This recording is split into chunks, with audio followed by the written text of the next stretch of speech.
Hello everyone, welcome to Excel in education. Friends, आज के इस वीडियो में हम लोग बात करेंगे नेट पेपर फर्स्ट में आपका रिसर्च एप्टीट्यूड का एक इम्पॉर्टेंट टॉपिक है सैम्पलिंग। ठीक है, सैम्पलिंग से आपके क्वेश्चन हर बार बनते हैं और पूछे जाते हैं, चाहे इसके टाइप से संबंधित हो या आपके जो टाइप्स हैं उनकी क्वालिटीज से संबंधित हो, एग्जाम्पल देके पूछे जाते हैं। तो वहाँ पर ये क्वेश्चन आते ही आते हैं और आपको इन्हें जानना भी चाहिए। यहाँ पर हम प्रीवियस ईयर क्वेश्चन के साथ साथ कुछ एक्सपेक्टेड क्वेश्चंस को भी डिस्कस करेंगे जो आपके संभावना है आने की। ठीक है, तो अभी तक आपने चैनल को सब्सक्राइब नहीं किया है, सब्सक्राइब ज़रूर कर लें और वीडियो पूरा देखिएगा। पसंद आएगा तो लाइक एंड शेयर ज़रूर करिएगा। और ऐसी ही वीडियोस आपको जो कि इम्पॉर्टेंट टॉपिक्स से हैं और 100% श्योर टॉपिक्स हैं, वो आते ही हैं क्वेश्चन, उनको मैं अभी इस बीच करवाऊंगी। तो आप लोग जो है चैनल पे बने रहिए, सब्सक्राइब ज़रूर कर लें, टेलीग्राम चैनल को भी ज्वाइन करें, क्योंकि जो इंपॉर्टेंट कंटेंट हम वीडियो में कवर नहीं करा सकते हैं वो हम लोग वहाँ पर PDF के फॉर्म में देंगे। ठीक है, तो आपका भी वहाँ कवर हो जाएगा और काफ़ी चीज़ें आपको वहाँ पे मिल जाएंगी।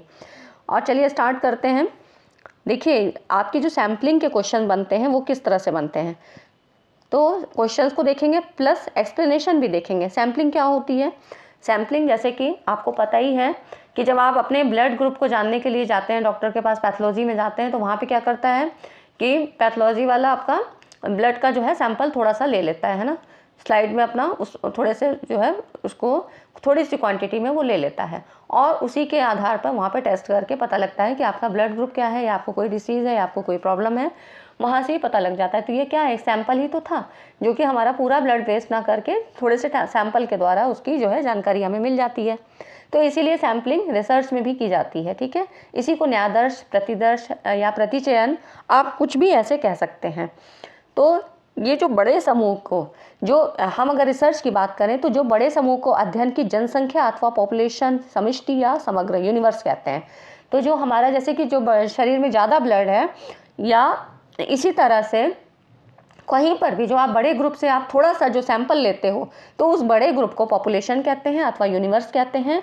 और छांटे गए समूह को, जो कि हम उससे ले रहे हैं थोड़ा सा पार्ट, उसको क्या कहेंगे, सैंपल कहते हैं। तो प्रतिदर्श को न्यायदर्श भी कह सकते हैं, ठीक है, और सैंपल भी कह सकते हैं। तो सैंपल जनसंख्या का वो छोटा भाग है जिसे अनुसंधानकर्ता के द्वारा और वास्तविक अध्ययन के लिए चयनित किया जाता है। तो जो सैंपल होता है ये रिप्रेजेंटेटिव मिनिएचर होता है और इससे प्राप्त, अब इसके द्वारा हम स्टडीज़ करके जो भी रिजल्ट निकालेंगे उसको हम पॉपुलेशन के बारे में अनुमान लगा सकते हैं। ठीक है, वहाँ पर अप्लाई कर सकते हैं, वहाँ से हमको पता लग जाएगा कि इस सैंपल से जो भी हमें आउटपुट मिला है वो हमारा पॉपुलेशन पे कितना कारगर होगा। अब यहाँ पर देखिए, जो सैंपल के लिए ज्ञात की जाने वाली जो मापें होती हैं, जो भी मेजर्स होते हैं, उनको स्टैटिस्टिक्स कहते हैं और पॉपुलेशन के लिए जो होती हैं उनको पैरामीटर्स कहते हैं। ठीक है, ये टर्म्स आप समझ लीजिए। और जो पॉपुलेशन होती है वो फाइनाइट भी हो सकती है और इनफाइनाइट भी हो सकती है। अब यहाँ पर देखिए, फाइनाइट का मतलब होता है कि जिनमें इकाइयों की संख्या सुनिश्चित होती है, इनको हम गिन सकते हैं। जैसे कि अगर हम बात करें राजस्थान में यूनिवर्सिटीज़ में अध्यापकों की संख्या कितनी है, तो वहाँ पे गिना जा सकता है कि स्टाफ में कितने मेंबर हैं, है ना। अब किसी महानगर की बात करें, वहाँ पे कोई परिवार है, उसमें सदस्यों की संख्या कितनी है, उसको भी हम गिन सकते हैं। लेकिन इसी के विपरीत इनफाइनाइट पॉपुलेशन की बात करें तो वे पॉपुलेशन है जिनमें इकाइयों की संख्या अनिश्चित और अनंत होती है। यहाँ पर हम यूनिट्स को गिन नहीं सकते हैं। जैसे कि आकाश में तारों की संख्या, हमारे सिर पे बाल कितने हैं हम नहीं गिन सकते हैं ना। तो ये सारी क्या है, इनफाइनाइट पॉपुलेशन है। ठीक है, अब टाइप्स ऑफ सैम्पलिंग की बात करें, जहाँ से आपके क्वेश्चन हर बार बनते हैं, तो बिहेवियरल रिसर्च में जो सैम्पलिंग के जो प्रोसेस होते हैं, टाइप्स हैं, वो दो तरह के हैं, प्रोबेबिलिटी सैम्पलिंग और नॉन प्रोबेबिलिटी सैम्पलिंग। प्रोबेबिलिटी क्या होती है, इसमें जो इसको संभाविता कहते हैं। तो प्रोबेबिलिटी सैम्पलिंग में सैम्पलिंग प्लान ये होता है कि इसमें पॉपुलेशन के सदस्यों का सैंपल में सम्मिलित की जाने की संभावना ज्ञात होती है। मतलब हर बार उसका एक निश्चित क्रम होता है, टर्न होता है, और यहाँ पर संभावना जो है होती है, ऐसा नहीं होता है कि एट रैंडम होता है। तो यहाँ पर जो रिसर्चर है उसके लिए भी कुछ शर्तें होती हैं, उसको इन शर्तों से सेटिस्फाइड होना ज़रूरी है। जैसे कि पॉपुलेशन अथवा यूनिवर्स जिससे सैंपल को लिया जाना है उसका साइज़ पता हो उसको, और यहाँ पर सैंपल की भी जो संख्या है वो पता होनी चाहिए। पॉपुलेशन के प्रत्येक सदस्य को प्रतिदर्श में सम्मिलित की जाने की प्रोबेबिलिटी बराबर बराबर हो, या कम से कम ये रिसर्चर को ज्ञात हो। तो ये प्रोबेबिलिटी सैम्पलिंग की बातें होती हैं। अब इसके टाइप्स की हम बात करें तो इसके 4 टाइप्स हैं, इनको आप याद रखिएगा, और इसके अलावा जो भी बचेंगी वो नॉन प्रोबेबिलिटी में आएंगी। ठीक है, तो प्रोबेबिलिटी सैम्पलिंग के जो प्रकार हैं उनमें सिंपल रैंडम सैम्पलिंग है, स्ट्रैटिफाइड रैंडम सैम्पलिंग, एरिया और क्लस्टर सैम्पलिंग है, और सिस्टमैटिक सैम्पलिंग है। ठीक है, तो पहले हम प्रोबेबिलिटी सैम्पलिंग की पूरी जो है इसको यहाँ पे स्टडीज़ कर लेते हैं। देखिए, जो प्रोबेबिलिटी सैम्पलिंग है उसके जो तरीके होते हैं, कौन कौन से मेथड्स यूज़ करते हैं, तो इसमें जैसे टॉस मेथड है और लॉटरी मेथड है, फिश बॉल ड्रॉ मेथड है, टिपिट तालिका, ठीक है, TIPET कह रहे हैं, और पासा डाइस मेथड जिसको कहते हैं, ये सारी टेक्निक्स इसमें, ये जो मेथड्स है ये इन तरीक़ों से प्रोबेबिलिटी सैम्पलिंग को किया जाता है। ये तरीके होते हैं, इसके मेथड्स होते हैं। अब प्रोबेबिलिटी सैम्पलिंग का एक जो पॉजिटिव जो बात होती है, इसके फ़ायदा क्या होता है कि इससे प्राप्त होने वाले जो सैंपल होते हैं वो रिप्रेजेंटेटिव होते हैं, क्योंकि इसमें प्रोबेबिलिटी होती है, मतलब बराबर उनको चुने जाने की संभावना होती है। तो इनसे मिलने वाला जो रिजल्ट होता है, जो निष्कर्ष होता है, उसको हम पॉपुलेशन पे अप्लाई कर सकते हैं और विद एक्यूरेसी। ठीक है, वैसे तो हम सैम्पलिंग करते ही क्यों हैं, सैम्पलिंग को इसीलिए करते हैं ना, क्योंकि यहाँ पर एक्यूरेसी इंक्रीज़ हो, कॉस्ट रिडक्शन हो जाए और टाइम का और लेबर का सेविंग हो जाए, है ना, बचत हो, समय ज़्यादा ना लगे, श्रम भी ज़्यादा ना लगे, इसीलिए तो सैम्पलिंग की जाती है। तो ये यहाँ पर प्रोबेबिलिटी सैम्पलिंग में इसका जो पॉजिटिव बात यही होती है कि इनसे मिलने वाला जो रिज़ल्ट होता है उसको हम जो पॉपुलेशन पे अप्लाई कर सकते हैं। ठीक है, अब इसके बारे में देखते हैं सिंपल रैंडम सैम्पलिंग क्या होती है। तो देखिए, सिंपल रैंडम सैम्पलिंग जो है, यहाँ पर पॉपुलेशन में प्रत्येक तत्व के सैंपल में चयन का एक समान और स्वतंत्र मौका होता है। जो भी पॉपुलेशन है उससे हम जो भी सैंपल ले रहे हैं तो उसकी जो भी यूनिट होगी उसको सभी को समान और स्वतंत्र मौका मिलेगा चुने जाने का। ठीक है, सैंपल में बराबर उसको शामिल किया जाएगा। और स्ट्रेटिफाइड रैंडम सैम्पलिंग क्या होती है, तो स्ट्रेटिफाइड जैसा कि नाम ही है, स्तरित, है ना, तो यहाँ पर पॉपुलेशन को स्तरों में बांटा जाता है और स्तर के प्रत्येक स्तर के भीतर पॉपुलेशन उस विशेषता के आधार पर, जैसे विशेषताएँ कैसी हो सकती हैं, किन किन क्वालिटीज़ के आधार पे, जैसे कि आयु के आधार पे, आय के आधार पे, उसके जेंडर के आधार पे, लिंग के आधार पे, तो इस तरह से ये विशेषताओं के आधार पे वो क्या होता है, होमोजीनियस भी हो सकता है, हेट्रोजीनियस मतलब सजातीय या विजातीय। अगर सेम क्वालिटीज़ होंगी तो होमोजीनियस हुआ, और अगर विपरीत क्वालिटी है, अलग अलग है, उसमें कई तरह की क्वालिटीज़ हैं, तो क्या हुआ, हेट्रोजेनस हुआ। तो इस तरह से इसमें ये क्वालिटीज़ होती हैं कि उनको स्तरों में बांटा गया, फिर उनकी विशेषता के आधार पर सजाती हैं या विजाती हैं, होमोजीनियस, हेट्रोजेनस, इस आधार पे भी इनका स्तर में बांटा जाता है। ठीक है, तो ये स्ट्रैटिफाइड हो गया। इनको समझना इसलिए ज़रूरी है क्योंकि जो आपके क्वेश्चंस बनते हैं वो इसी फॉर्म में आते हैं कि स्तरों के आधार पे बांट दिया तो वहाँ पर कौन सी जो है सैम्पलिंग होगी, ये आपको पता होना चाहिए। ठीक है, अब एरिया और क्लस्टर सैम्पलिंग की हम बात करें तो ये क्या होती है कि यहाँ पर जब एरिया बड़ा होता है और यहाँ पर जब ज़्यादा बड़ा होता है और हम सिंपल किसी तरीके से नहीं यूज़ कर सकते हैं, तो यहाँ पे एरिया और क्लस्टर सैम्पलिंग का यूज़ किया जाता है। एरिया बड़ा होता है, पॉपुलेशन काफ़ी बड़ा होता है और बड़े क्षेत्र में मतलब बिखरा हुआ होता है। ठीक है, तो यहाँ पर क्या होगा, एरिया और क्लस्टर सैम्पलिंग यूज़ करेंगे। तो जो पॉपुलेशन है इसकी कुछ इकाइयों को लिया जाता है और ज़रूरत पड़ती है तो फिर इनको उप इकाइयों में मतलब सब डिविजन्स में इनको बांटा जाता है। ठीक है, सब यूनिट्स में इनको फिर बांटा जाता है। पहले तो यूनिट्स है, फिर उसको और सब यूनिट्स में बांट के इनका जो है फिर सर्वे किया जाता है। तो ये हो जाता है आपका एरिया और क्लस्टर सैम्पलिंग। जहाँ कहीं बड़े सैंपल एरिया की बात आएगी, जब एरिया बड़ा है वहाँ पर जो सैम्पलिंग करनी है तब, और बिखराव ज़्यादा है। ठीक है, अब सिस्टमैटिक सैम्पलिंग क्या होती है, इसमें कुछ तो रैंडमनेस का गुण होता है और साथ ही नॉन प्रोबेबिलिटी के भी कुछ गुण पाए जाते हैं। तो इसमें तैयार की गई सूची में से, जैसे कि प्रत्येक कोई सूची है, कोई प्रोबेबिलिटीज़ है, कोई मतलब कोई वहाँ पर पॉपुलेशन से कोई हमने कोई लिस्ट निकाली ऐसी जिसको हमें सैंपल के तौर पे लेना है, तो वहाँ पर हम ऐसे भी ले सकते हैं कि प्रत्येक 5 नंबर पे या 10 नंबर पे या अन्य कोई संख्या रैंडमली भी चुन ली जाती है। तो मतलब एक सिस्टम के आधार पे भी ले सकते हैं अथवा रैंडमली भी इसको हम ले सकते हैं। तो ये हो गई आपकी किसकी, प्रोबेबिलिटी सैम्पलिंग के जो भी तरीके हैं। ठीक है, ये टाइप्स हो गए और इनसे क्वेश्चंस आपका आता है। देखिए, क्वेश्चंस यहाँ पर 2 तरीके से बनते हैं, या तो आपका 2 क्या मतलब 3 तरीके से कह सकते हैं कि जैसे आपको टेबल फॉर्म में दिया तो वहाँ पे मैच करना होगा, तो आपको पता होनी चाहिए कि किसके अंतर्गत कौन सी विशेषता आती है, या फिर आपको प्रोबेबिलिटी और नॉन प्रोबेबिलिटी में पहचानने के आधार पे आता है, या फिर विशेषताओं के आधार पे कि कोई एग्जाम्पल दिया और ये किस सैम्पलिंग में आएगा। तो प्रोबेबिलिटी सैम्पलिंग में तो ये 4 आ गई। अब जो बाकी बचेंगी उसमें करीब 9-10 हैं, तो नॉन प्रोबेबिलिटी में 9-10 आ जाती हैं। तो इससे जो बचेंगी वो सारी आपकी नॉन प्रोबेबिलिटी में होंगी, इतना याद रखिएगा। ठीक है, तो ये आपकी जब आपको प्रोबेबिलिटी की पता रहेंगी तो आप बाकी नॉन प्रोबेबिलिटी को सिलेक्ट कर लेंगे। ठीक है, आप देखिए नॉन प्रोबेबिलिटी सैम्पलिंग की बात करें तो ये एक ऐसा सैम्पलिंग प्लान है जिसमें पॉपुलेशन के सदस्यों को सैंपल में किए जाने की प्रोबेबिलिटी ज्ञात नहीं होती है। तो यहाँ पर रिसर्चर जो है इसकी कोई चिंता भी नहीं करता है, वो अपनी आवश्यकता अनुसार और इच्छा अनुसार कुछ सदस्यों को सैम्पलिंग में शामिल कर लेता है। यहाँ पर कोई हार्ड एंड फास्ट रूल नहीं है कि यहाँ पर हर यूनिट्स को जो है बराबर चुना जाएगा, ठीक है, सबको समान चुने जाने की स्वतंत्रता होगी, ऐसा नहीं होता है। तो ये हो जाता है नॉन प्रोबेबिलिटी सैम्पलिंग। अब इससे फ़ायदा ये होता है कि ये कम समय, श्रम और कम धन में तैयार किया जा सकता है, और लेकिन इसकी लिमिटेशन ये होती है कि यहाँ पर पक्षपात की संभावना रहती है, क्योंकि रिसर्चर अपनी आवश्यकता और इच्छा अनुसार सदस्यों का चयन कर लेता है, ठीक है। तो ये फ़र्क प्रोबेबिलिटी और नॉन प्रोबेबिलिटी में होता है, अब आप समझ गए होंगे। अब देखिए इसके कुछ क्लासिफिकेशन इन्होंने दिया कि कितने प्रकार है, टाइप्स कहेंगे, है ना, कितने प्रकार होते हैं। तो ये वैज्ञानिक थे, इन्होंने कोलमैन और सेल्टिस और इनके और भी सहयोगी थे, इन्होंने इनको देखिए यहाँ पर 8 तरीके में बांटा। अब देखिए quota sampling, quota sampling, accidental और incidental, purposive sampling, multiple, snowball, saturation sampling, dense sampling और मल्टी स्टेज, ये 8 तरीके की, और इसके अलावा भी और होती है, लेकिन जो ज़्यादा पूछी जाती है उन्हीं को मैंने यहाँ पे लिया है। तो यहाँ पर क्या होता है कि कोटा सैम्पलिंग की हम बात करें, सबको 1 बाय 1 समझ लीजिए, क्योंकि क्वेश्चंस आपके यहाँ से बनते हैं। कोटा सैम्पलिंग में क्या होता है, ये स्ट्रैटिफाइड रैंडम सैम्पलिंग से मिलता जुलता है। क्यों मिलता है? क्योंकि यहाँ पर पॉपुलेशन को उसकी विशेषताओं के आधार पर कई स्तरों में बांटा जाता है, लेकिन फिर क्या होता है, रिसर्चर अपनी इच्छा अनुसार और आवश्यकता अनुसार रैंडमली सैंपल का चयन कर लेता है। तो ये हो गई कोटा सैम्पलिंग, ठीक है। ये नॉन प्रोबेबिलिटी सैम्पलिंग का एक टाइप्स है। तो ये हो गया आपका कोटा सैम्पलिंग। एक्सीडेंटल की बात करें या इंसिडेंटल की, यहाँ पर सरलता और सुविधा, इसी पर मेन फोकस किया जाता है।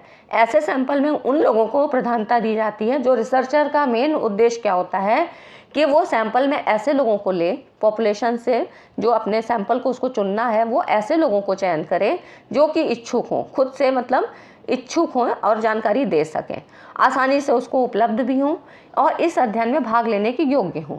फिर टारगेट पॉपुलेशन, जो भी पॉपुलेशन हम रिसर्च करना चाह रहे हैं, जिस भी पॉपुलेशन से, उसी के सदस्य हों, ठीक है। तो ये हो जाता है आपका एक्सीडेंटल और इंसिडेंटल जो है सैम्पलिंग।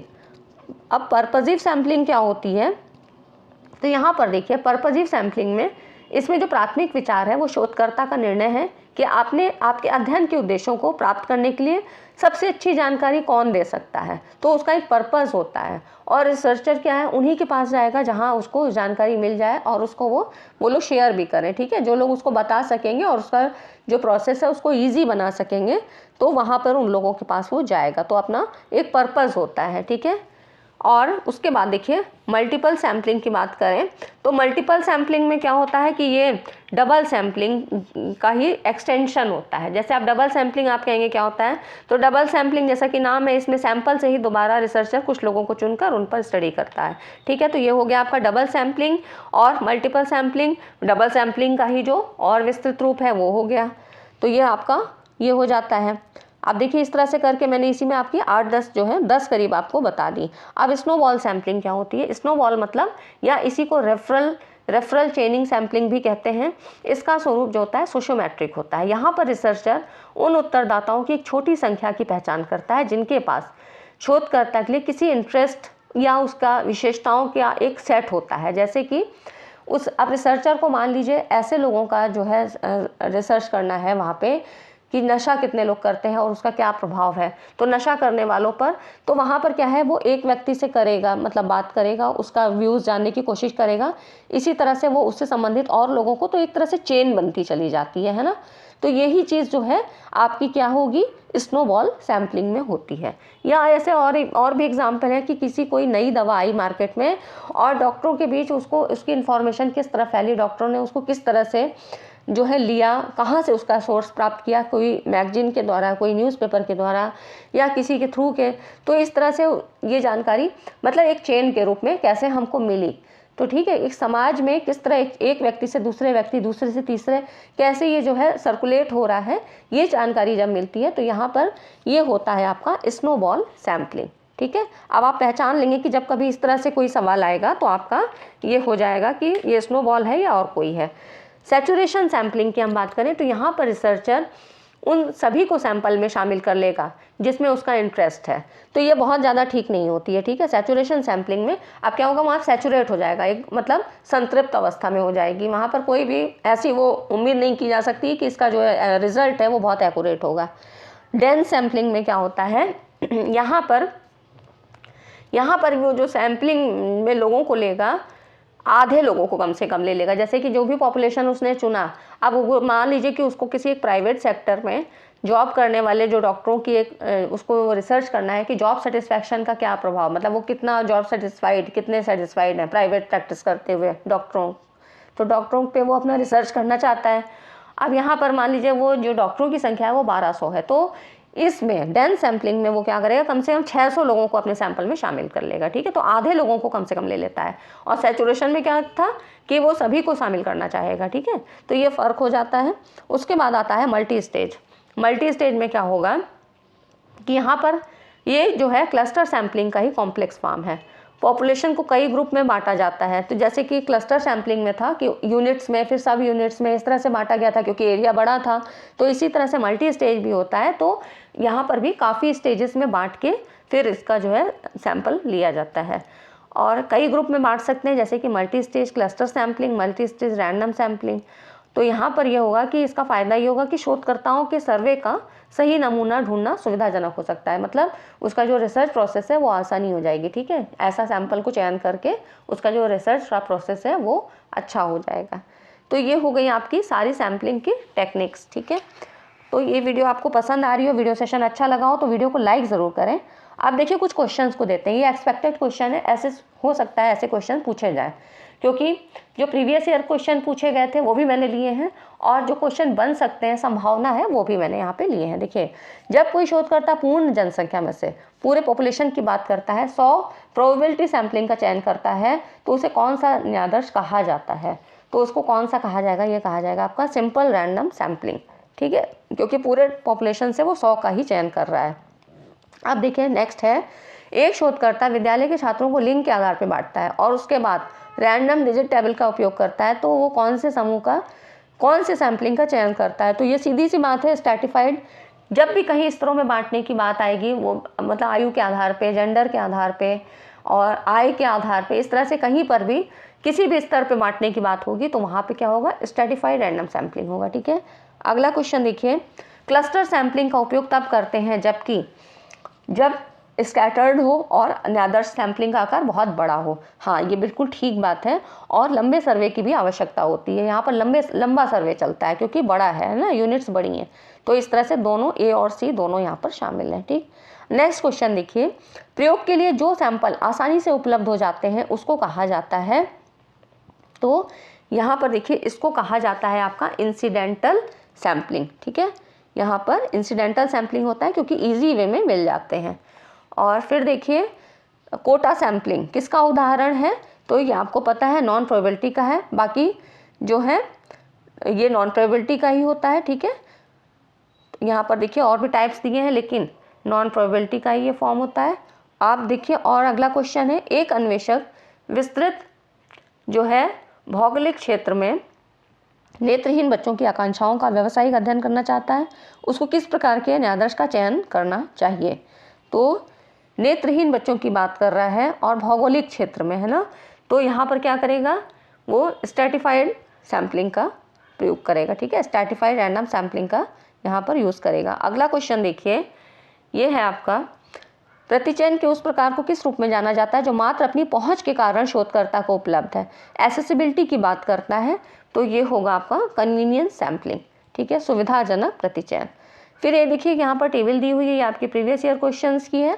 यहाँ पर सैम्पलिंग के मेथड्स हैं, जिसमें कि सिंपल रैंडम है, स्ट्रैटिफाइड रैंडम सैम्पलिंग है, क्लस्टर है, और उसके बाद snowball sampling chance to each, ठीक है। तो अब यहाँ पर ये आपको, तो जैसे कि कह रहा है सिंपल रैंडम में आपका इकाइयों का चयन प्रत्येक को समान और स्वतंत्र अवसर दे के किया जाता है, ये इससे मैच करेगा। अब दूसरा है, ये तो इससे हो गया, ठीक है। अब स्ट्रैटिफाइड की बात करें तो ये उनकी व्यवस्था, सदस्य का चयन, यहाँ पर देखिए इकाइयों का चयन परिभाषित समूह और स्तरों में, है ना, तो ये हो गया दूसरा आपका, ठीक है। तीसरा क्लस्टर सैम्पलिंग की बात करें तो ये इकाइयों का चयन उनकी व्यवस्था के आधार पे करता है, ठीक है।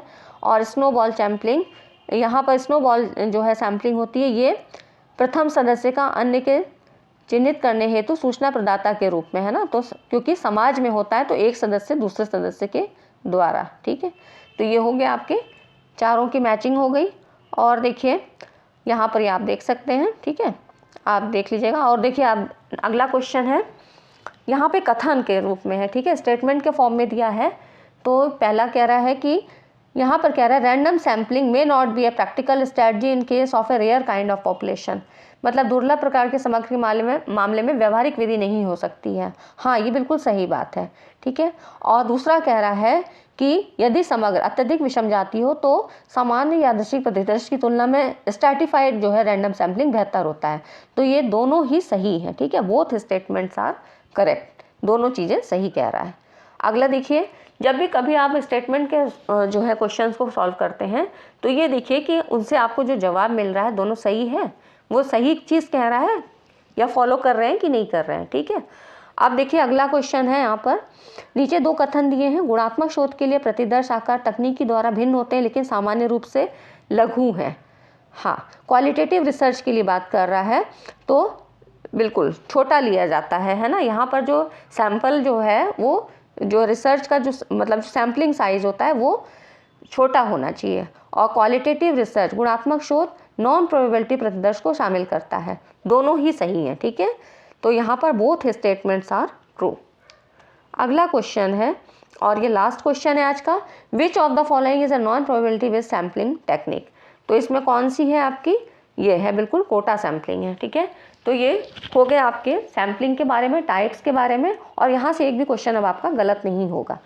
तो ठीक है फ्रेंड्स, वीडियो आपको पसंद आया हो, वीडियो सेशन अच्छा लगा हो तो लाइक ज़रूर करें और चैनल को सब्सक्राइब कर लीजिए, क्योंकि आगे भी मैं ऐसे ही क्वेश्चंस आपको जो इंपॉर्टेंट टॉपिक्स हैं, जो कि 100% श्योर टॉपिक्स हैं, आपके क्वेश्चन आते ही हैं, तो expected question plus previous year वो सारे आपको यहाँ पर मिल जाएंगे। और टेलीग्राम चैनल को भी ज्वाइन करें ताकि PDF आपको वहाँ पर मिल जाए।